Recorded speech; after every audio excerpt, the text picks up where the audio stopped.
Hello everyone, welcome back to our YouTube channel. आजच्या व्हिडिओमध्ये आपण एका खूप महत्त्वाच्या गोष्टीबद्दल बोलणार आहोत. कोणत्याही कॉम्पिटिटिव्ह एक्झामिनेशनचं तुम्ही प्रिपरेशन करत असाल तर प्रत्येक विद्यार्थ्याला येणारी ही जी अडचण आहे त्या अडचणीविषयी आपण बोलणार आहोत की सर आम्ही सिलेबस कंप्लीट करतो, नोट्स बनवतो, सगळं काही होतं. बट सगळ्यात महत्त्वाची जी गोष्ट आहे, जेव्हा एक्झामिनेशन जवळ येते त्यावेळेस ऐन वेळेवरती आम्हाला पाठांतर केलेल्या गोष्टी आठवत नाही किंवा ज्या गोष्टी आम्ही शिकलेलो आहोत त्या गोष्टी आम्हाला वेळेवरती आठवत नाही. यासाठी काय केलं पाहिजे? यासाठी सगळ्यात महत्त्वाचा आन्सर आहे की त्यासाठी रिव्हिजन केली पाहिजे. हे सगळ्यांना माहिती आहे. बट सर ही रिव्हिजन कशा पद्धतीनं करायची जेणेकरून एखादा सब्जेक्ट हा लॉंग टर्मसाठी लक्षात राहील आणि लॉंग टर्मसाठी लक्षात ठेवून एक्झामला हवे ते फॉर्म्युले असतील, हव्या त्या तुमच्यावाले स्टँडर्ड डेटा असतील, या सर्व गोष्टी एक्झामला वेळेवरती आम्हाला आठवतील. कशा पद्धतीने रिव्हिजन केली पाहिजे आणि रिव्हिजन करण्यासाठी काय टेक्निक यूज केली पाहिजे, कारण कोणतीही कॉम्पिटेटिव्ह एक्झामिनेशन म्हटलं, तुम्ही UPSC, MPSC, GATE, direct recruitment, civil services कोणतीही एक्झामिनेशन द्या, एका एक्झामिनेशनमध्ये ॲटलिस्ट 10 ते 15 सब्जेक्ट्स तुम्हाला ॲट अ टाइम स्टडी करायचे असतात. तो स्टडी केल्यानंतर एकाच दिवशी या 15 सब्जेक्ट्समधनं क्वेश्चन येतात आणि या 15 सब्जेक्टमधनं येणाऱ्या क्वेश्चनचे आन्सर्स तुम्हाला एकाच दिवशी रिकॉल करायचे असतात. मग हे एवढे सब्जेक्ट कशा पद्धतीने इफेक्टिव्हली मॅनेज करायचे हा प्रश्न तुमच्या पुढे असेल. जर तुम्ही अजून अभ्यास चालू केलेला नसेल आणि कॉम्पिटेटिव्ह एक्झामिनेशनचं प्रिपरेशन स्टार्ट करणार असाल तर हा व्हिडिओ तुमच्यासाठी खूप महत्त्वाचा ठरणार आहे, कारण डे 1 पासून तुमची रिव्हिजन जी आहे ती रिव्हिजन सुरू होणार आहे. बट तुम्ही कॉम्पिटेटिव्ह एक्झामिनेशनचं या अगोदर प्रिपरेशन करून ठेवलेलं असेल, बट तुम्हाला रिव्हिजन करण्यामध्ये अडचण येते, तर तुमच्यासाठी देखील हा व्हिडिओ महत्त्वाचा ठरणार आहे. त्यामुळे व्हिडिओ एंडपर्यंत नक्की बघा. बघा, सगळ्यात महत्त्वाचं आपण ब्रेकडाऊन करणार आहोत की कोणत्याही कॉम्पिटेटिव्ह एक्झामचा ज्यावेळेस तुम्ही अभ्यास करता त्यामध्ये जो सब्जेक्ट असतो किंवा ज्या टॉपिकचा तुम्ही अभ्यास करताय, या सब्जेक्टमध्ये जनरली 3 टाईपची कॅटेगरी असते. कोणताही सब्जेक्ट जर तुम्ही बघितला, तुम्ही जर टेक्निकलसाठी प्रिपरेशन करत असाल किंवा non technical general MPSC UPSC साठी प्रिपरेशन करत असाल तरी तुम्हाला हे लागू पडतं. कोणताही सब्जेक्ट असेल त्यामध्ये 3 प्रकारच्या गोष्टी असतात. एक असतात फॉर्म्युलेज, जनरली टेक्निकल एक्झाम्समध्ये हे असतात. तुम्ही जनरल UPSC MPSC जरी करत असाल तरी त्याच्या प्रिलिम्समध्ये तुम्हाला बऱ्याच अंशी ॲप्टिट्यूड वगैरे जिथे असतं तिथे फॉर्म्युलेज पाठांतर लागतातच. सेकंड, त्यामध्ये असतो स्टँडर्ड डेटा. स्टँडर्ड डेटामध्ये काय येतं, तर स्टँडर्ड डेटामध्ये ज्या गोष्टी जसं की तुम्ही तारखा असतील, कुणाची बर्थ डेट असेल किंवा जनरल नॉलेजचा अभ्यास करत असाल तर एखादी गोष्ट कोणत्या दिवशी लॉन्च झाली वगैरे असेल, किंवा मग तुम्ही जर टेक्निकलचा अभ्यास करत असाल तर IS कोडच्या या स्टँडर्ड डेटामध्ये बऱ्याचशा गोष्टी येतात. जसं IS कोडच्या व्हॅल्यूज येतात, त्यानंतर डेट्स येतात, त्यानंतर एखाद्या गोष्टीचा डायामीटर असेल वगैरे वगैरे अशा व्हॅल्यूज विचारल्या जातात. हे एक एक्झाम्पल दिलं ज्याला आपण स्टँडर्ड डेटा म्हणतो. स्टँडर्ड डेटा म्हणजे काय, तर हा डेटा चेंज होणार नाहीये. म्हणजे हा जो डेटा आहे हा कधीही न चेंज होणारा डेटा आहे, हा आहे तसाच राहील. एक आले फॉर्म्युलेज, एक आला तुमचा स्टँडर्ड डेटा, आणि तिसरी गोष्ट कोणत्याही सब्जेक्टमध्ये जी असते ती ऑदर. ऑदर म्हणजे काय, ज्याला आपण म्हणूया कन्सेप्ट. फॉर एक्झाम्पल तुम्हाला सांगतो, एखादा फॉर्म्युला जेव्हा जसं weight is equals to mass into gravitational acceleration, हा फॉर्म्युला जेव्हा आला तर ह्या फॉर्म्युल्यामध्ये मागे एक डेरिवेशन आहे, काहीतरी डेरिवेशन करून मग हा फॉर्म्युला आलेला आहे. बट आपल्याला ही जी कन्सेप्ट आहे या कन्सेप्टवरती कधी कधी क्वेश्चन्स हे विचारले जातात, ना की डायरेक्टली फॉर्म्युल्यावरती.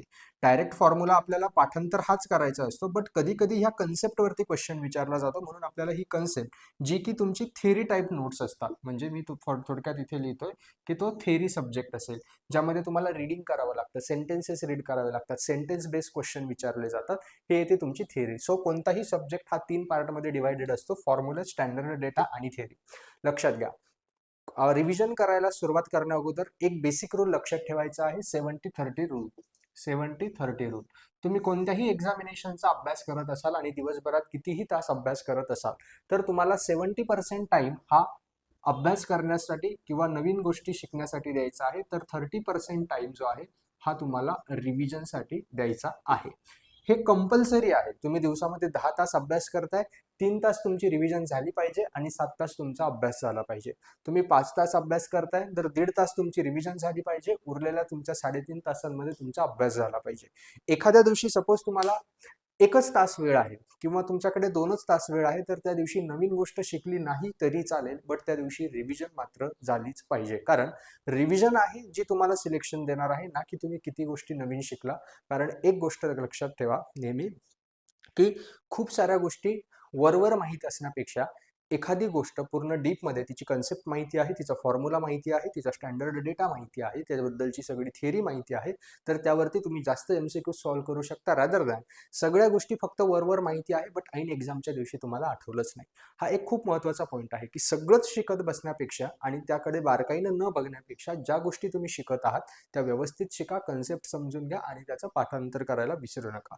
मग आता रिव्हिजन कशा पद्धतीने करायची, जो मी तुम्हाला 30% टाइम सांगितला, या 30% टाइम मधलाही तुमचा 1/3 टाइम, फॉर एक्झाम्पल तुम्ही 3 आवर जर स्टडी करताय तर याला डिव्हाइड करा 3 आवर तुम्ही जर रोज रिव्हिजन करणार आहात, हे तर आता फिक्स झालं. या 3 आवर 2 पार्टमध्ये डिव्हाइड करा, 2 आवर आणि 1 आवर. हा 1 आवर जो आहे हा मोस्ट इम्पॉर्टंट आवर आहे तुमच्या लाईफमधला, मोस्ट इम्पॉर्टंट. हा एकही दिवस जोपर्यंत तुमचं सिलेक्शन होत नाही तोपर्यंत हा 1 आवर तुम्ही मिस करता कामा नये. एखाद्या दिवशी तुम्ही अभ्यासातनं ब्रेक घेत आहात तरी हा 1 आवरची रिव्हिजन झालीच पाहिजे. ह्या 1 आवरमध्ये काय करायचं आहे मी ते सांगतोय, बट हा 1 आवर तुम्हाला कधीही मिस करायचा नाही.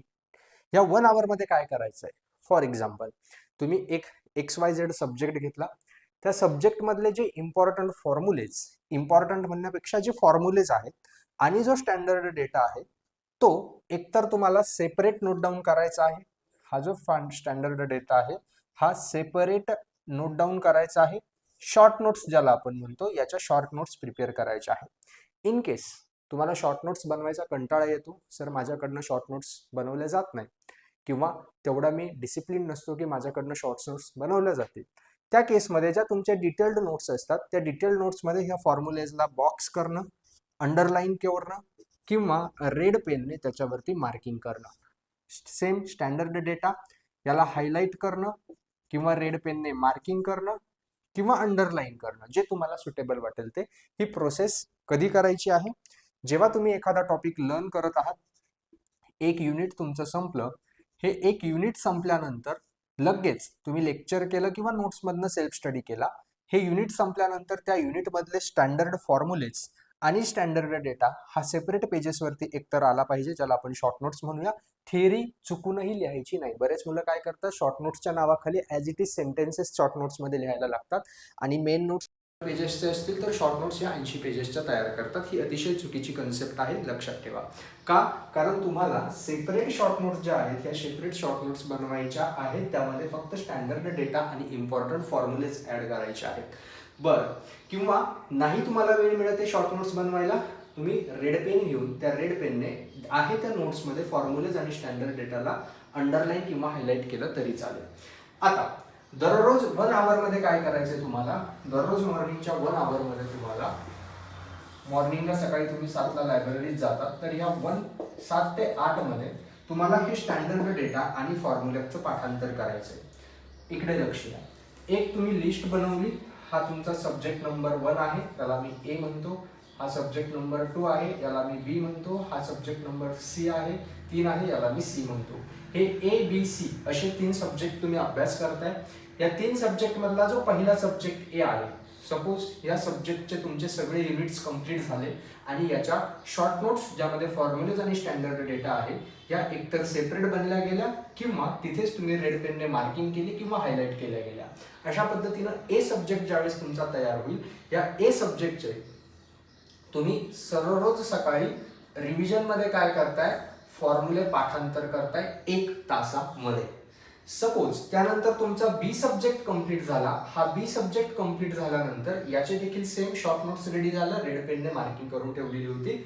त्यानंतर काय करायचंय, बी सब्जेक्ट जेव्हा कंप्लीट होईल त्यावेळेस याच्या शॉर्ट नोट्स तुम्ही रिवाइज केल्या. लक्षात घ्या, ज्यावेळेस तुमचा सी सब्जेक्ट कंप्लीट होईल, त्या सी सब्जेक्ट कंप्लीट झाल्यानंतर सी सब्जेक्टच्या शॉर्ट नोट्स तुम्ही बनवत होते.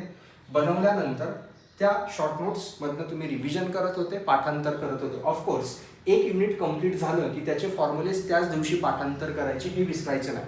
हे मी रिव्हिजन बद्दल बोलतोय. हा रिव्हिजनचा सेपरेट टाइम आहे.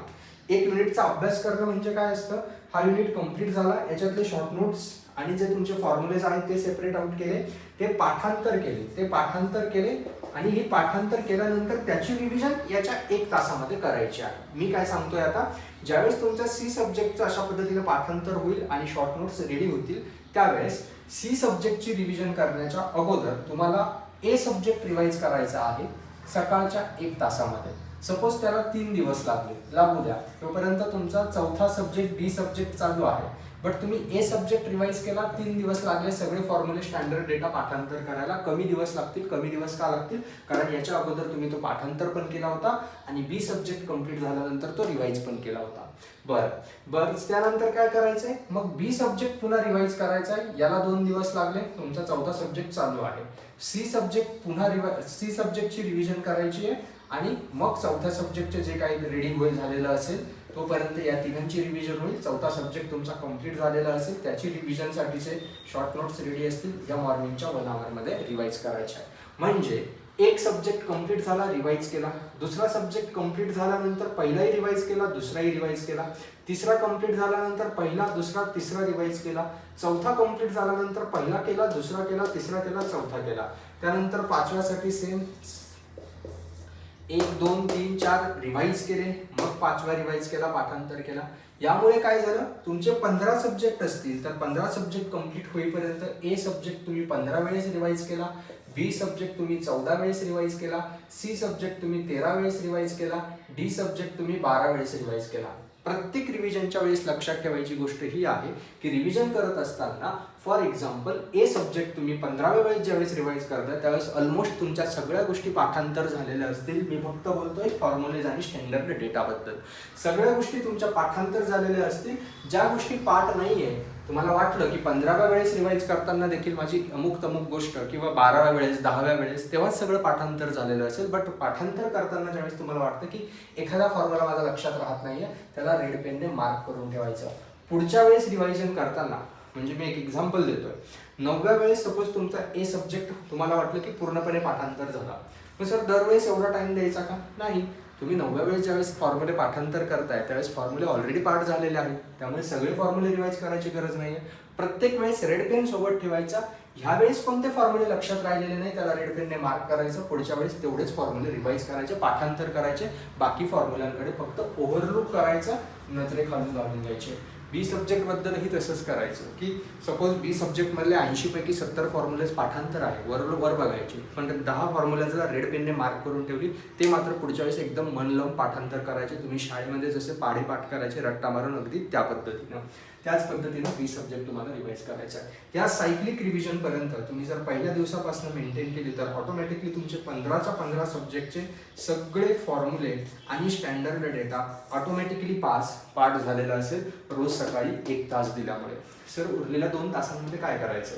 उरलेल्या 2 तासांमध्ये जो सब्जेक्ट तुम्ही शिकता आहात, सांगितल्याप्रमाणे की एका सब्जेक्टचं एक युनिट कंप्लीट झालं म्हणजे तुम्हाला त्या युनिटचे काय सॉल्व करायचे, त्या युनिटचे पाठांतर करायचे.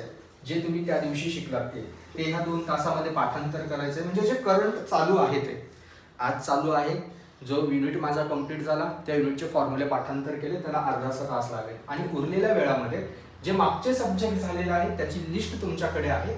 ए सब्जेक्ट मधल्या कन्सेप्ट रीड करायचे आहे, म्हणजे सेंटेन्सेस किंवा थिअरी रीड करायची आहे. तुमच्या सब्जेक्टमध्ये थिअरी कोणती आहे ती थिअरी रीड करायची आहे, थिअरी वरवर रीड करायची आहे. कारण थिअरी तुमची पटपट रीड करून का होणार आहे? तुम्ही एक ऑब्झर्व केलं असेल, कोणताही सब्जेक्ट रिवाइज करत असताना सब्जेक्ट रिवाइज करायला वेळ का लागतो? रीडिंगला जास्त वेळ लागत नाही. तुम्ही जर एक कंप्लीट सब्जेक्ट एक सोबत रिवाइज करायला घेतला तर तुम्हाला फॉर्म्युलेज आणि स्टँडर्ड डेटा पाठांतर करण्यामध्ये बराचसा वेळ चालला जातो, आणि हे पाठांतर करण्यामध्ये बराचसा वेळ चालला जातो. प्लस तुम्ही कंटिन्युअसली वाचत जातात. फॉर्म्युले आले तर फॉर्म्युले, थिअरी आली तर थिअरी, स्टँडर्ड डेटा आला तर स्टँडर्ड डेटा. बट त्यामुळे होतं काय, एखादा फॉर्म्युला पाठ नसतो, तो पाठ करण्यात 15 मिनिटं चालले जातात, पुढची थिअरी वाचायची राहून जाते, शेवटच्या युनिटपर्यंत कधी पोहोचतच नाही. बट आता आपण सेपरेट केलेलं आहे. स्टँडर्ड डेटा फॉर्म्युलेज मॉर्निंगला 1 तास रोज रिवाइज करतोय. थिअरी प्लस त्या दिवशी जी गोष्ट शिकलो, आज मी XYZ फॉर्म्युले शिकलो, आणि प्लस मागच्या सब्जेक्टची थिअरी या उरलेल्या 2 तासांमध्ये मी रोज रिवाइज करतोय. म्हणजे आज सपोज एक युनिट माझं कंप्लीट झालं नवीन, या एका युनिटला त्या 2 तासांमधला अर्धा तास लागला, हाफ तास लागला, या एका युनिटचे त्या दिवसाचे फॉर्म्युले, म्हणजे आजचे फॉर्म्युले आज संध्याकाळीच पाठ करण्यासाठी उरलेल्या 1.5 तासामध्ये मी पहिला जो सब्जेक्ट आहे, ही लिस्ट आहे, याच्यामधली जेवढी थिअरी होईल कवर तेवढी थिअरी रीड करेल.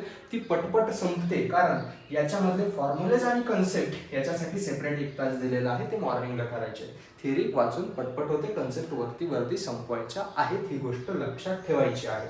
सो ह्या पद्धतीनं तुम्हाला रिव्हिजन करायची आहे. सायक्लिक रिव्हिजन याला म्हणतात, जी मी स्वतः ज्यावेळेस गेट एक्झामिनेशनचा अभ्यास करायचो त्यावेळेस केली होती. सेम पॅटर्न होता माझा, काहीही बदल नव्हता. रोज मॉर्निंगला फॉर्म्युलेज आणि स्टँडर्ड डेटा पाठांतर करायचो. एक लिस्ट बनवलेली होती, ही लिस्ट अशा पद्धतीची होती बघा. तुम्हाला इथे थोडक्यात लिस्ट दाखवतो. इथं सब्जेक्ट नाव, पहिला subject, B subject, C subject, इथं 1 आवर आणि इथे 2 आवर, आणि या 1 आवरच्या वरती फॉर्म्युले आणि स्टँडर्ड डेटा, आणि या 2 आवरच्या वरती माझी थिअरी. अशा पद्धतीने मी लिहिलेलं होतं. आणि हे स्टँडर्ड डेटा आणि फॉर्म्युले आणि थिअरी मी काय करायचो, ए सब्जेक्ट 1 आवर, सपोज आज डेट आहे, ते डेट टिक मार्क, 2 आवर थिअरी रीड झाली टिक मार्क. पुन्हा बी सब्जेक्ट करायच्या वेळेस ए सब्जेक्टचे पुन्हा स्टँडर्ड डेटा फॉर्म्युले होतील, बी सब्जेक्ट पुढे 1 टिक मार्क येईल. सी सब्जेक्ट करायच्या वेळेस इथे 3 टिक मार्क झाला, बी पुढे 2 टिक मार्क, सी पुढे 1 टिक मार्क. या टिक मार्क मला कॉन्फिडन्स द्यायचा की मी ए सब्जेक्ट 15 वेळेस रिवाईज केलाय, बी सब्जेक्ट 14 वेळेस रिवाईज केलाय. आणि त्यामुळेच जो सब्जेक्ट तुम्हाला टफ वाटतो, ज्या सब्जेक्टमध्ये जास्त फॉर्म्युले आहे, ज्याचं वेटेज जास्त आहे, तो कधी पण अगोदर घ्यायचं रिझन हेच आहे की तो 15 वेळेस रिवाईज होणार आहे. जे छोटे सब्जेक्ट आहेत ज्यांचं वेटेज कमी आहे ते लास्टला घ्या, कारण ते 1-2 वेळेसच रिवाईज होणार आहे. बट ते एक्झामच्या अगोदर रिवाईज होणार आहे, कारण तो सब्जेक्ट तुम्ही शेवट संपवणार आहात. आणि तो एक्झामच्या आधी रिवाईज होत असल्यामुळे तो एक्झामच्या दिवशी आठवेल पण, कारण त्याला रिवाईज करून किंवा तो सब्जेक्ट शिकून फक्त 5 ते 10 दिवस झालेले असतील. आणि इथे 2 आवरचं सेम, याची थिअरी किती वेळेस रीड केली, 1दा 2दा 3दा, प्लस त्या 2 तासामध्येच तुम्हाला मॅनेज करायचं आहे. त्या दिवशी ज्या गोष्टी शिकल्या त्या पाठांतर करायला. लक्षात घ्या, या टाईपमध्ये तुम्ही रिव्हिजन केली, मी स्वतः केली. माझी ऑल इंडिया रँक 39 येण्यामागचं जे रिझन होतं ती ही रिव्हिजन टेक्निकच होती. ह्या पद्धतीनं तुम्ही जर रिव्हिजन केली तर तुम्ही कधीच कोणती कन्सेप्ट विसरणार नाही. विसरला तरी तुमच्याकडे ट्रॅक असेल, रेड पेनने मार्क करून ठेवायचं काय विसरतोय ते. कधीही तुम्ही मागे पडणार नाही. तुम्हाला एक्झामच्या दिवशी सगळे फॉर्म्युले ऑटोमॅटिक आठवतील. मी स्वतः गेट एक्झामिनेशनसाठी सिव्हिल इंजिनिअरिंगचे 16च्या 16 सब्जेक्ट एका दिवसामध्ये रिवाईज केलेले आहे. का? या सायक्लिक रिव्हिजनच्या जोरावरती. हे अशा पद्धतीनं पाठांतर झालं होतं की एक सब्जेक्टचे फॉर्म्युले आणि स्टँडर्ड डेटा करायला मला हार्डली 1.5 ते 2 तास लागायचे. आणि सगळं काही पाठांतर होतं, फक्त ओव्हरलुक करायचं होतं. बट यासाठी गरजेची असते कन्सिस्टन्सी ठेवाल तर तुम्हाला रिझल्ट हा दिसेल. ओके, सो आजच्या व्हिडिओमध्ये एवढंच. ही रिव्हिजन टेक्निक तुम्हाला युजफुल वाटत असेल तर नक्की सांगा. आणि अजून कोणत्या टॉपिकवरती व्हिडिओ हवा आहे, जे सिरियस प्रिपरेशन करणारे विद्यार्थी आहेत त्यांनी नक्की सांगा. आणि हा व्हिडिओ जास्तीत जास्त लोकांपर्यंत शेअर करा, चॅनलला लाईक करा, व्हिडिओला लाईक करा.